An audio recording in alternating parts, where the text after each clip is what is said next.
My name is Iris Mitchell. I am 29 years old. The gravel crunches under my tires as I pull into Grandma Josephine's driveway, and I'm already fighting tears. 12 hours in pediatric scrubs will do that to you. 12 hours of fevers, and frightened children, and parents who look at you like you're supposed to have all the answers. My little blue pickup feels like it's moving through molasses, like my body already knows what's waiting for me inside that white farmhouse with its peeling paint and sagging front porch. I should have come straight here after my shift, but instead I sat in the hospital parking lot for 20 minutes, with the engine off, and my forehead resting against the steering wheel, just breathing, just letting the hum of distant traffic drown out my thoughts. Arthur's luxury car is parked at an angle near the front steps, like it owns the place. Courtney is leaning against it, one ankle crossed over the other, scrolling on her phone with that manic energy she always gets when things aren't going her way. Her father stands beside her, his face red as a stoplight, jabbing at his own phone like he can stab problems into submission. "I don't care what the bank says," Arthur's voice carries across the yard. "I need more time." I duck my head like I didn't hear, like I'm just another visitor passing through instead of the granddaughter who practically lived here every weekend. That's what I do. Always have. Pretend I don't hear. Pretend things don't hurt. Courtney doesn't even glance up from her screen. "Dad, I just lost a 5-figure brand deal. If this old woman doesn't leave us this house, we are finished." My grandmother. She's talking about my grandmother like she was an inconvenient obstacle that finally moved out of the way. My hands tighten around the steering wheel until my knuckles go white, a sharp sting needling my chest, but I don't roll down the window and call her out. I don't say anything at all. Silence has always felt safer than confrontation, and today I'm too tired to pretend I know how to fight. I kill the engine, grab my purse, and step out into the heavy afternoon air. The farmhouse looms over me, paint flaking at the corners, the front steps warped in familiar places I've memorized, with my feet since childhood. The screen door creaks when I pull it open, the same long, complaining groan it's made my whole life. That sound used to mean coming home. Summer breaks, Christmas mornings, cinnamon and sugar hanging in the air. Today it sounds like walking into a trap. Inside, the living room is packed. Every chair is taken, people stand in clumps along the walls, and conversations drop to whispers the second I appear in the doorway. Faces turn toward me in a wave. Cousins I haven't seen in years, neighbors from down the road, people who came for the spectacle as much as the grief. Uncle Liam sits near the middle of the room, his weathered hands folded in his lap, jaw clenched so tight I can see it from here. Mom waves from the love seat, shoving her purse aside to make space.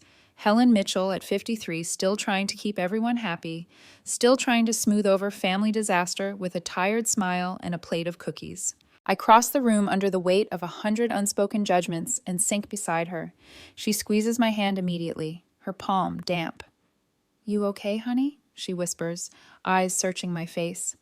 I nod because saying no would make everything crack open, and I do not have the energy to fall apart in front of this audience. The room smells like old coffee that's been sitting on a warmer too long, mixed with the faint sweetness of the lavender sachets Grandma tucked into every drawer. I close my eyes for just a second and almost hear her humming in the kitchen, almost see her wiping her hands on her apron, almost feel the old rhythm of this house before wills and numbers and lawyers came into it. In my mind, I'm back here 4 years ago, right after Grandpa's funeral, when the house felt too big and too quiet, even with people still dropping off casseroles. I'd come over after a shift to check on her and found her in the kitchen, sitting at the table under the yellowed light fixture, glaring at a brand new tablet like it had insulted her baking. "I'm too old for this, honey," she'd muttered, shoving the sleek rectangle toward me. "They say I need email now. Can you believe that? At my age." "Nonsense, Grandma. You've got this," I'd said, dragging a chair up beside her. I showed her how to tap and swipe, how to find the little icon that opened her email, how to zoom in when the text was too small. At first she stabbed at the wrong buttons repeatedly, sighing every few seconds, muttering under her breath about technology and foolishness. But then something clicked. Her fingers hit the right spots, the right screen appeared, and her whole face lit up like a kid on Christmas morning. "Well, look at that," she'd said, grinning, eyes crinkling at the corners. "I'm not completely useless after all." We'd sat there for nearly an hour, Just the two of us. Tablet forgotten half the time while she asked about my life. She wanted to know how the pediatric ward was, whether I was eating enough, where I saw myself in 5 years that didn't involve hospital fluorescent lighting. Somehow, between sips of lukewarm tea, I admitted the dream I barely told anyone. Opening a small clinic someday, a place for kids whose families couldn't afford much, where no one had to argue with insurance before a fever was treated.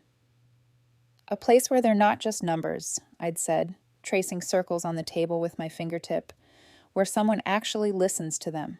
Grandma had nodded slowly, eyes sharp and knowing, that laser focus she always had when you said something important. Now that, she'd said softly, that is a fine legacy. The word legacy had sounded too big for me back then, like a fancy coat 2 sizes too large. I hadn't realized she was tucking it away, making plans. A door opens somewhere in the back of the house, and the memory snaps like a rubber band. I'm yanked back into the crowded living room as all heads swivel toward the hallway. Mr. Elias Thorne walks in, carrying a leather briefcase that looks older than some of my cousins. He wears a gray suit that's seen 100 probate cases, his expression carefully neutral, like his face has forgotten how to do anything else. The couch cushions squeak as people straighten up, whispers thinning to silence. Thorne takes his place at the front of the room, sets his briefcase on the coffee table with a soft, definitive thud. He looks around at all of us, letting the silence stretch, then opens the case with 2 sharp clicks that sound too loud in the hushed room.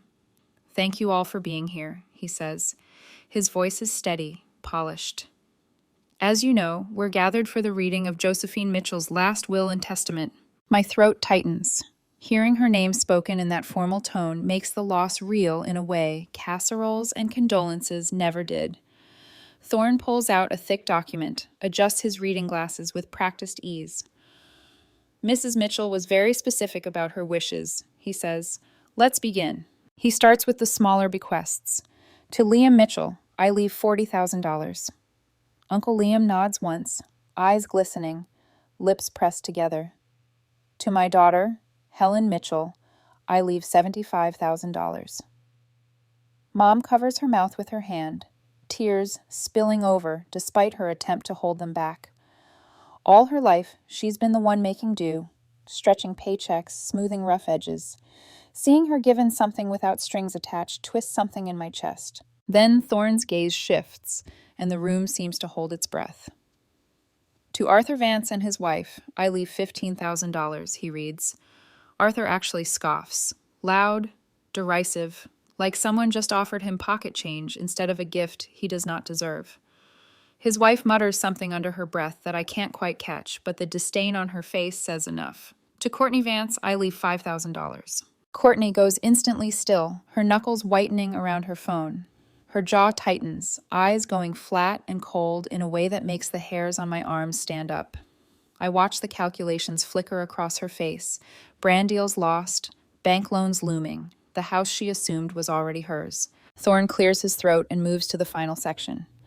As for the remainder of the estate, he says, including the farmhouse, the surrounding 20 acres, and all remaining financial assets, valued at approximately $3.5 million, I leave it to... Stop! Courtney is on her feet before he can finish, her voice slicing through the air like a blade. Every head turns toward her. She points straight at me, manic focus burning in her eyes. Before you say her name, everyone needs to know that Iris is a thief. The words hit like a physical blow. For a heartbeat, the entire room freezes, then erupts into gasps and muttered questions. What? Someone behind me breathes. My spine locks. My vision narrows to a tunnel with Courtney at the center, performing like she's on a stage. Over the past 8 months, things have been disappearing from this house, Courtney says, projecting her voice like she's filming a story time for her followers. A watch, a sapphire necklace, gold coins, $45,000 worth of valuables. Just gone. She turns to the crowd, sweeping them with a look like she's gathering them into her narrative. And who was here every single weekend? Who had access to every room? She wasn't visiting Grandma. She was casing the joint. Arthur nods vigorously, stepping into his supporting role. It's true, he says. We've all noticed things missing. Beatrice, one of Mom's friends, speaks up from the corner, her voice shaky. I saw Iris at the pawn shop downtown, she says. 6 months ago. I didn't think anything of it at the time, but now. Her words trail off, heavy with implication. I remember that day with startling clarity. Grandma sitting in the passenger seat beside me, purse clutched in her lap, insisting we get her jewelry appraised. For proper insurance, not because I'm dead yet, mind you. I remember handing the pieces to the jeweler while she watched like a hawk. But none of that makes it to my lips. My voice is buried somewhere deep under years of keeping quiet, of avoiding confrontation, of letting things slide to keep the peace. Fear wraps itself around my vocal cords, squeezing them shut. Mom squeezes my hand hard enough to hurt. Iris, say something, she whispers. I open my mouth. No sound comes out. The room starts to tilt. Courtney's mouth curves into a small, triumphant smile, the kind of smile people wear when they've already rehearsed this moment in their heads 100 times. That's when I realize this isn't an emotional outburst. She's been planning this. All of it. Planting seeds, laying groundwork, turning me into the villain in other people's minds long before today. Thorne raises one hand, and somehow that small, deliberate gesture cuts through the chaos better than shouting. Please be seated, Miss Vance, he says. Courtney freezes mid-rant, halfway turned toward another cluster of relatives. I have proof, she insists. You can't just... Sit down. Thorne's voice doesn't rise, but there's steel underneath it. It's the tone of someone who has been interrupting tantrums dressed as arguments for 30 years. Courtney drops into her chair like someone cut her strings. Arthur sits too, jaw clenched, eyes throwing sparks. Thorne reaches into his briefcase and pulls out not just papers, but a slim laptop and a small black external drive. He sets them on the coffee table with the careful precision of someone presenting evidence in court. Mrs. Mitchell, he says, voice still calm, anticipated this exact scenario. My heart stutters. The room goes so quiet I can hear the faint tick of the old wall clock above the mantel. Somewhere outside, a truck passes on the road, distant and irrelevant. Arthur blusters to his feet. What is this? He demands. You can't record people like that. It's illegal. In fact, it is perfectly legal to record within one's own home, Thorne says, not even glancing at him. I suggest you sit down as well, Mr. Vance. There's no suggestion in his tone at all, just inevitability. Arthur hesitates, then sinks back into his seat, fists balled at his sides, face sliding from red toward a dangerous purple. Thorne opens the laptop, plugs in the hard drive, his movements slow and precise, as he prepares to pull back the curtain on whatever Grandma has been quietly building in the background. Approximately 8 months ago, he says, eyes on the screen, Mrs. Mitchell discovered that items were missing. She wanted to involve the police immediately. 8 months. My mind reels. Grandma knew. She knew, and she never breathed a word to me. She smiled and baked and let me rest my head on her shoulder on bad days, all while someone was gutting her house from the inside. On my advice, Thorne continues, she agreed to a different approach. We waited, we documented, we built a case.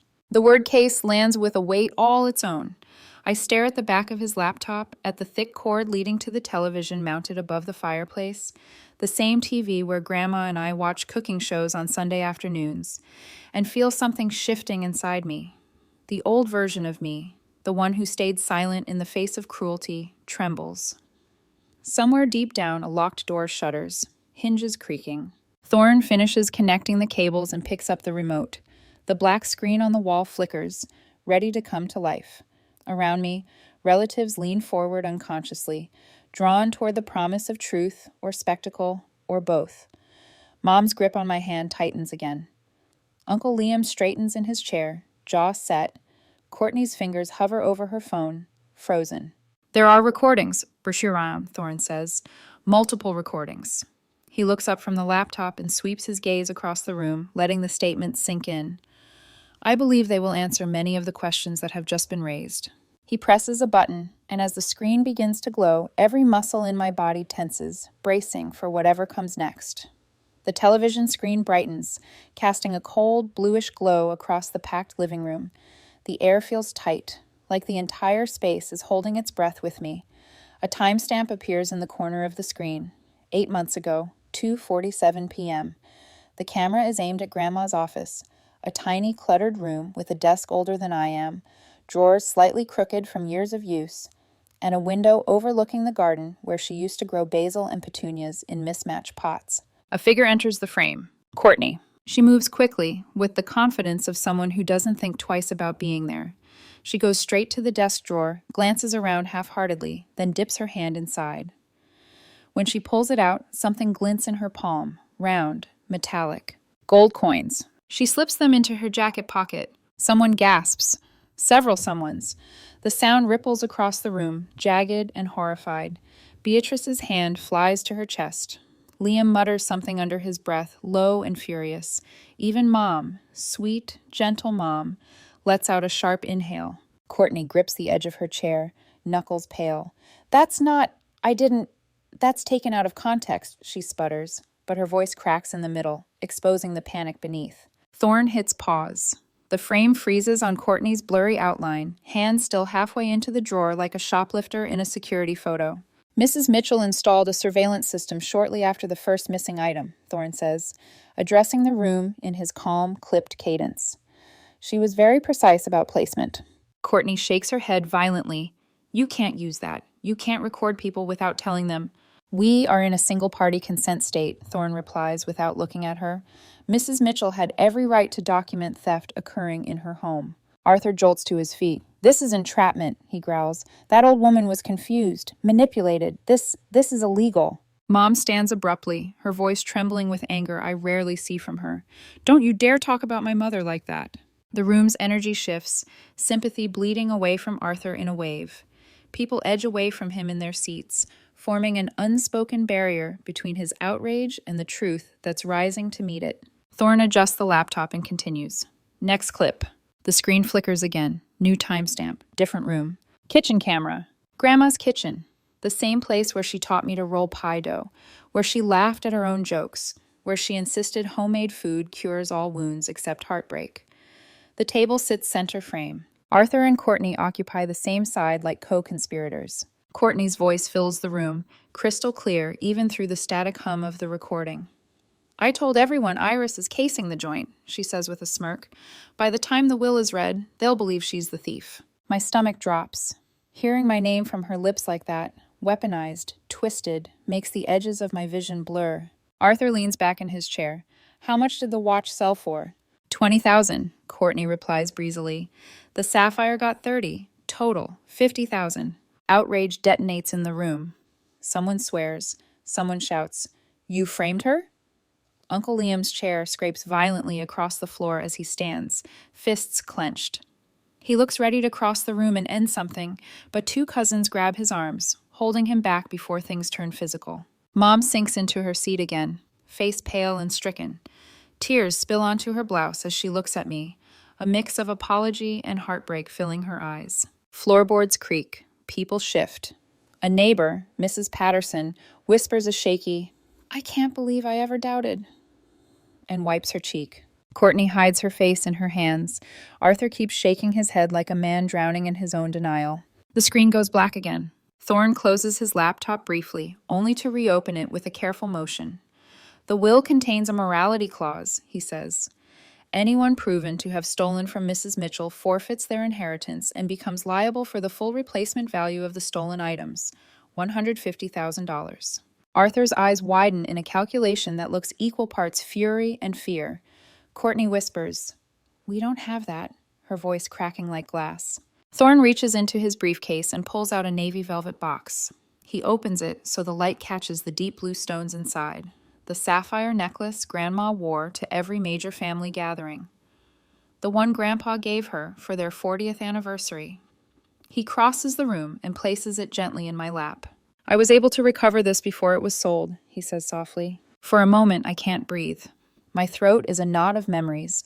Grandma's warm hands fastening the clasp behind her neck, the way she'd touch the pendant absent-mindedly when thinking. Before I can speak, Thorne clears his throat. There is more. Of course there is. Courtney stiffens. Arthur's breath catches. Thorne connects one final file. The screen lights up. And then, Grandma appears. She sits in her favorite chair in the living room, the one near the window where sunlight made her hair glow like silver thread. Her voice is thin, but steady. If you are watching this, she says, the wolves have shown their teeth. A collective shudder sweeps through the room. I clutch the sapphire necklace in my lap so tightly the box creaks. Grandma continues, I watched you take from me. I watched you plot to blame my granddaughter. And I want this documented, not for vengeance, but for fairness. Family does not mean tolerating injustice. Courtney lets out a strangled sound. Arthur curses under his breath. Then Grandma's expression softens, heart-meltingly familiar. And Iris, sweetheart, she says, looking directly into the camera. If you're seeing this, then I'm sorry I couldn't be here to stand beside you, but I gave you the next best thing. My chest aches. She smiles, small and wistful. You visited me out of love, not because you wanted anything from me, not because of obligation. You have a servant's heart, and people like you must be protected. I feel tears roll down my cheeks. I don't wipe them away. Grandma straightens. Her voice becomes firm. I leave my entire estate to my granddaughter, Iris Mitchell. The farmhouse, the 20 acres, the $3.5 million. She knows what to do with it. Gasps, murmurs, an eruption of emotion behind me. Arthur jumps to his feet. This is insanity. Thorne doesn't flinch. Sit down, Mr. Vance. Grandma's final words echo through the house. And never underestimate a baker with Wi-Fi. The screen goes black. For several seconds, no one moves. No one breathes. Then everything explodes.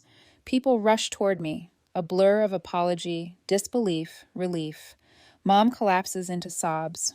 Liam swears vengeance under his breath. Someone squeezes my shoulder. Someone else touches my hair. But all I can hear is Grandma's voice. She gave me the next best thing. She planned all of this. Every piece, every safeguard, every truth bomb waiting to detonate.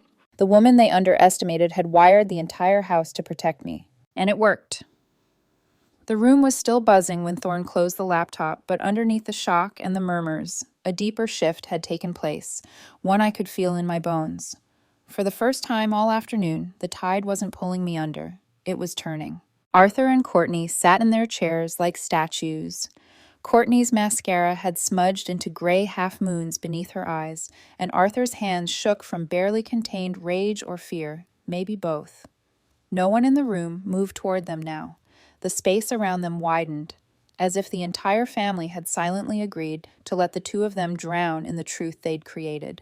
I will be filing the necessary paperwork for restitution immediately, Thorne announced, slipping documents back into his briefcase, voice crisp and unbothered. Given the evidence, the 90-day payment window will not be extended. 90 days? Arthur rasped, voice cracking. That's impossible. You can't expect us to come up with $150,000, Thorne supplied calmly. Yes, I can expect exactly that. Mrs. Mitchell's will was explicit. Courtney shook her head, her breath coming fast and shallow. We don't have it, she whispered. We can't. Thorne didn't blink. Then criminal proceedings will follow. A hush fell over the room. Heavy, final.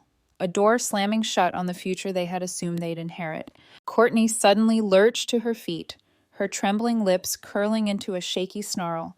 This is all her fault. She pointed at me with a trembling hand. She poisoned Grandma against us. She manipulated her.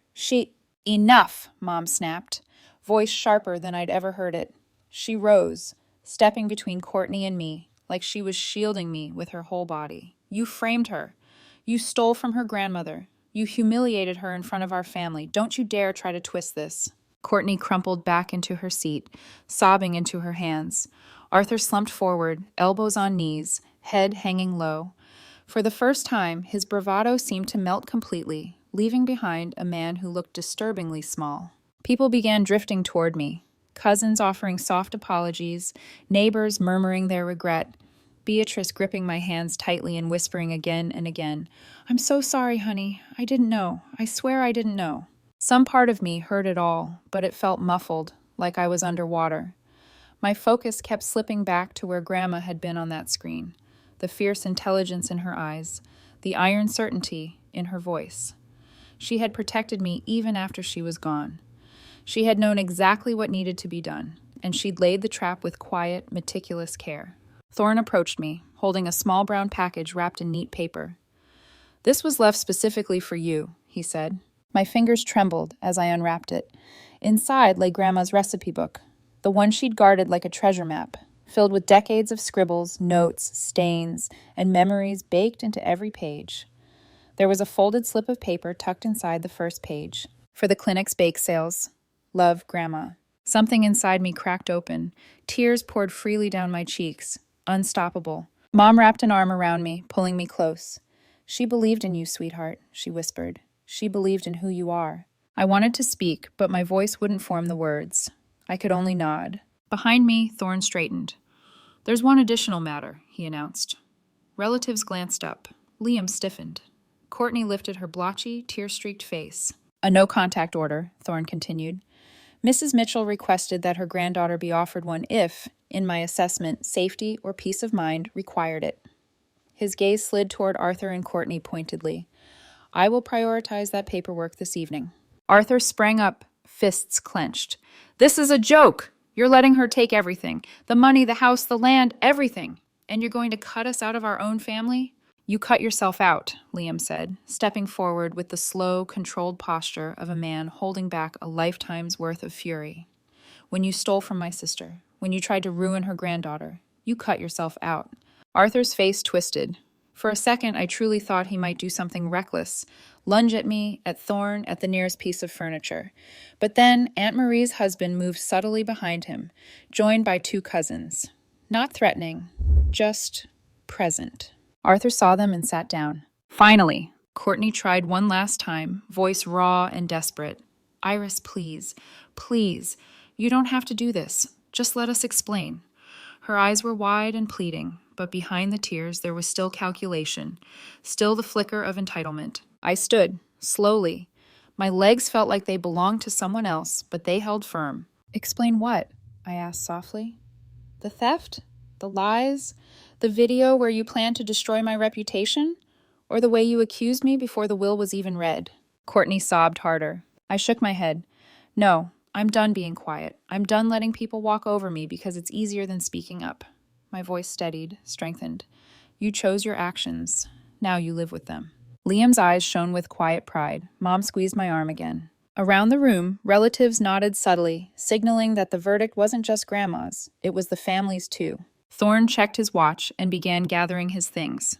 "Given the circumstances," he announced, "I will begin filing the required documentation immediately. For now, I believe we should conclude this meeting." One by one, people began to leave, some pausing to hug me, some simply touching my shoulder with quiet solidarity. The room gradually cleared, leaving only a few lingering whispers behind. As I stepped out onto the front porch, the cool evening air hit my face. Fireflies blinked lazily over the yard like tiny golden embers. My hands were still shaking, but my spine felt straighter than it had in years. The farmhouse loomed behind me, with a weight that felt different now, not oppressive, but protective. I could almost picture Grandma sitting on the porch swing, humming to herself, watching everything unfold exactly the way she'd intended. For the first time since she passed, the grief that hit me wasn't suffocating. It felt like strength. In the days that followed, the farmhouse became the quiet center of a storm that rippled far beyond our family. People talked. Cousins, neighbors, acquaintances, who'd once only waved while jogging past Grandma's property. Word traveled fast in a small town, especially when the scandal involved money, betrayal, and a grandmother clever enough to outmaneuver half her relatives with hidden cameras and a tablet she once swore she'd never learn to use. Mom stayed close to me, Liam too. They formed an invisible wall between me and the noise, ushering me through calls from distant relatives, curious texts from coworkers, and an uncomfortable number of emails from people who suddenly remembered we were related. Meanwhile, Arthur and Courtney had vanished from social gatherings entirely, their silence as loud as their accusations had once been. About a week after the will reading, a letter appeared, taped to my car in the hospital parking lot. No return address, no handwriting, just a message cobbled together from clipped magazine words, like a ransom note in a bad thriller. "Drop this or suffer consequences." I stared at it for a long moment, heart thudding. Then I took a picture, slipped the note into an evidence bag I kept in my locker for hospital documentation, and drove straight to Thorne's office. I didn't need to say anything. I simply handed him the envelope. His jaw tightened. "We escalate." And escalate he did. Over the next several weeks, Thorne moved with surgical precision. He contacted every brand Courtney had ever worked with, sending copies of the will, the morality clause, and the recorded evidence. I didn't know much about sponsorships, but I learned quickly that most contracts had zero tolerance for criminal accusations. Deals evaporated overnight.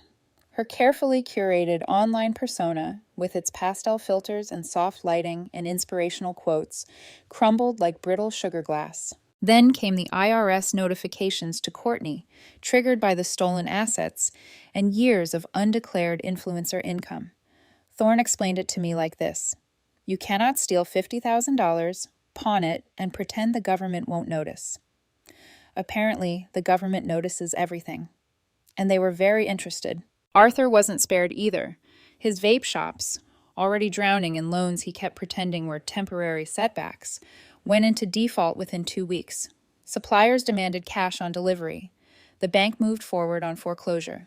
His reputation, built on bravado and charm, shattered the moment the local paper printed an article titled, "Grandmother's Surveillance Exposes Family Theft." They blurred faces, but everyone knew. On day 29, just 1 day shy of the deadline, Thorne called me. "They're here," he said. "Come to my office." When I arrived, Arthur and Courtney sat in the lobby like ghosts of themselves. Their clothes were wrinkled. Courtney wore no makeup. Arthur stared at the floor instead of at me. It was like seeing the aftermath of a hurricane that had finally stopped spinning. Thorne led all of us to his office. A cashier's check sat neatly on his desk. $50,000. They had liquidated everything they had left. "This satisfies the restitution required by the will," Thorne said. Courtney exhaled sharply, a sound halfway between relief and despair. Arthur rubbed a hand over his face, hollow-eyed. I took the check. It felt impossibly light for something that had cost them so much. "I accept this," I said. My voice was calm, even, not triumphant. "Grandma forgave you. I can choose to move forward too." Courtney's shoulders crumpled, gratitude flickering in her expression. "But," I added before she could speak, "moving forward does not erase consequences." Arthur's head snapped up. "We paid. We gave you everything." "You paid what you stole," Thorne interjected sharply. "The fraud and tax investigations are separate matters." Courtney stared at me in horror. "You're ruining us." "No," I said quietly. "You ruined yourselves." The rest unfolded quickly. Arthur and Courtney signed a no-contact order. Thorne handed me the official copies. And then they left without looking back. It wasn't victory I felt in that moment. It was release. 3 days later, a federal envelope arrived at their address. I heard from a cousin that Courtney opened it and burst into tears so loudly the neighbor across the hall called to check on her. Tax evasion is slow, but it's thorough, and she would be dealing with it for a long time. Arthur, as far as I know, took a job at a gas station after filing for bankruptcy. He pumps gas and stocks shelves, the man who once barked at banks now humbled by fluorescent lights and minimum wage. I don't celebrate it. I don't enjoy knowing how far he's fallen. I just feel peaceful. 6 months after the will reading, the farmhouse looked nothing like it had before. Or maybe it looked more like Grandma than ever. Josie's Place, Community Clinic and Center. The new sign went up on a mild spring morning. Bold white letters against blue wood. Contractors installed a bright playground in the back. I stood in the driveway wearing jeans and a faded shirt, watching the swing set go up with the kind of quiet awe that makes your heart ache in the best way. Inside the house, the transformation was nearly done. The room that had once held Grandma's quilting supplies was now lined with child-sized tables and art bins. The old guest bedroom was stocked with school materials, books, puzzles, worksheets, ready for after-school programs.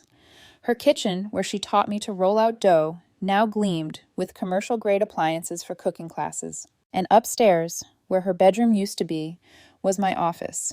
A simple desk, soft lamp, files neatly stacked. The window overlooked the yard. Afternoon sun made everything golden. One day, Mrs. Patterson shuffled in with her daughter Amy. They were early, but that didn't matter. I welcomed them inside and sat with them in what used to be Grandma's living room. Amy nudged her mother gently. "Mom needs help setting up her tablet," she said. "She wants to video chat with the kids in California." Mrs. Patterson waved a wrinkled hand dismissively. "I'm too old for this, honey."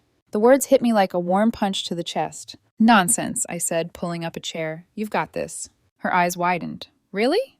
I smiled, my throat tightening. "Really?" I taught her slowly, patiently, celebrating every small click and swipe the way I once celebrated Grandma, opening her first email. When she finally managed to start a video call, her face lit up exactly like Grandma's had that day in the kitchen, years ago. "I did it!" she squealed. Of course you did, I said. Later that afternoon, Mom arrived with Liam carrying boxes of donated supplies. They looked around in awe, taking in the bright walls and the murals painted by local teens. Your grandmother would be so proud, Mom whispered, voice thick.